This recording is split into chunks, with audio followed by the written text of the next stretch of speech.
Bon, et là, on a sûrement ce qui est le pire match du show, parce qu'en effet, on a un six-woman tag. Liv Morgan, Raquel Rodriguez et Natalia affrontent Carmella, Asuka et Nikki Cross. Et avant de parler du match, faisons un petit point sur les promos backstage qu'il y a eu avant ce match pour le hyper. Ces promos backstage étaient hyper cringe. En fait, non, non, non. Il y en a, celle concernant Liv Morgan, Raquel Rodriguez, Natalia, ça allait. Ça allait, ça allait, ça allait. En essence du réalisme, c'est que t'es correct. Par contre, celle de Carmella, Asuka et Nikki Cross, mais c'est juste, quand je l'ai vu, je me suis juste dit, c'est là où je me suis dit, mais pourquoi Asuka et Nikki Cross sont dans ce putain de chamber? Pourquoi? C'est quoi ces gimmicks de merde? Alors que Carmella est là à se hyper un peu, à se préparer pour le chamber, on a Nikki Cross qui arrive, il commence à faire genre qu'elle est tarée, elle fait des grands sourires, elle fait des mouvements bizarres avec sa main, on sait pas ce qu'elle regarde. On voit que c'est joué, on voit que c'est mal joué, c'est cringe, c'est cringe, aucun fou ne réagit comme ça, ne fait ça, on n'y croit pas, c'est d'un gênant, et alors Carmella fait mais putain t'es gênante de ouf, il y a Asuka qui arrive avec son maquillage, qui sourit, qui dit rien, qui a son liquide dans la bouche, et Carmella fait juste en mode bon les meufs vous êtes trop bizarres, je me barre. Et oui, moi j'étais avec Carmella, j'étais en mode mais c'est quoi cette merde? C'est quoi cette daube? Et après, il y a Candice LeRae qui arrive pour voir Nikki Cross et lui faire Nikki, c'est quoi ce bordel? Pourquoi tu nous suis comme ça? Et Nikki, il fait ah. Qu'est-ce que c'est que ça?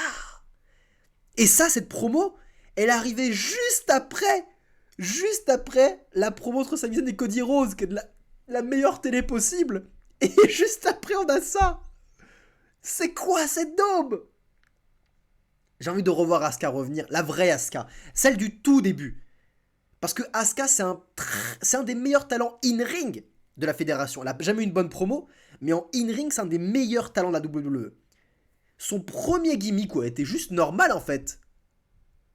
Après, c'était très bien. Après, il y a eu ce truc avec ses cicatrices vertes au niveau des yeux. Là, elle commençait à faire des trucs bizarres.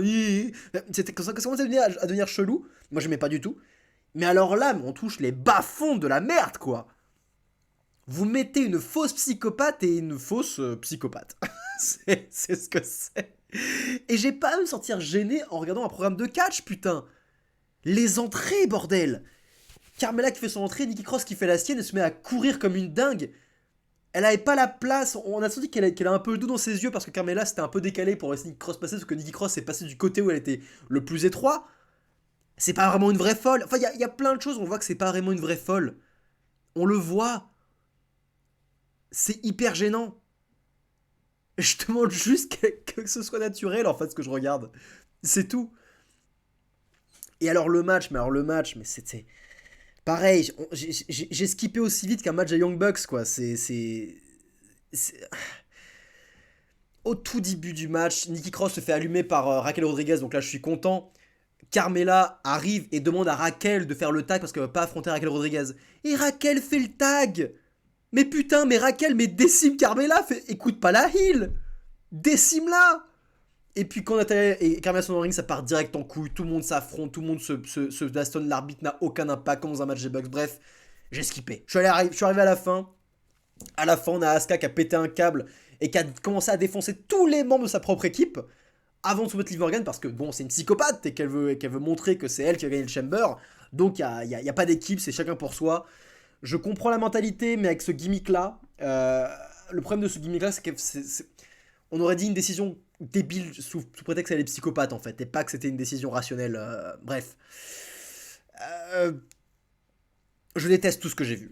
Il y a rien qui est bon. Il y a juste Raquel Rodriguez qui était assez divertissante. Tout le reste, enfin Natalia, Liv Morgan, Carmella, j'ai rien à dire. J'aime pas trop Liv Morgan non plus pour son côté faussement. Ouh, je suis fofolle, je suis une tarée, attention. On n'y croit pas pareil. Regardez son physique quoi. Jamais, je ne peux croire à ce comportement venant de Liv Morgan. Je peux pas y croire. Ces gimmicks qui prennent la place sur le talent, mais ça fait de la go away hit, ça fait de la go away télé, je zappe en voyant ça. Au chiotte ce match. Au chiotte ce match. Et puis en plus à la fin, il y a aussi ça à la fin, Raquel Rodriguez elle transporte Liv Morgan qui s'est pris le tombé parce que la pauvre elle a mal. Alors qu'il y a pas si longtemps, elles se prenaient le chou, et dans pas si longtemps, elles vont s'affronter, elles vont se mettre sur la gueule. Elles vont être ennemies. Oh putain, c'est mal barré pour avoir Raquel Rodriguez qui gagne. Hein. Mon argument, c'est que. J'en ai déjà parlé dans une autre vignette, mais. Mais c'est. Qui va gagner ce Chamber, quoi il n'y en a aucune des 6 que je veux voir gagner. Enfin, si, mon cœur me dit Raquel Rodriguez parce que j'aime beaucoup Raquel Rodriguez, mais elle est pas prête encore pour un match championnat à WrestleMania. Elle n'est pas prête. Dans le ring, elle est prête. Mais les niveaux promo, elle est encore moins efficace que Bianca Belair. Niveau construction de match, ça va être catastrophique entre Bianca et Raquel Rodriguez. Ça va pas être bon. Ça va pas être bon du tout. Et puis même, elle est trop gentille. Et avoir deux babyface comme ça va pas le faire, quoi. Non, le choix le plus rationnel, c'est Liv Morgan. Mais putain, ce personnage est naze. Ce personnage est naze. J'ai pas envie de voir Liv Morgan comme Bianca Belair, quoi. Liv Morgan n'a aucune chance rationnelle de battre Bianca Belair.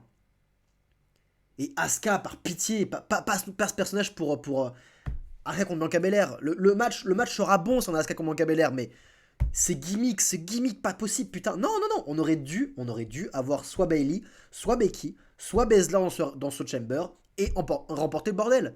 Là, il y a aucun résultat qui est bon. Aucun résultat possible qui est bon. On est mal barré.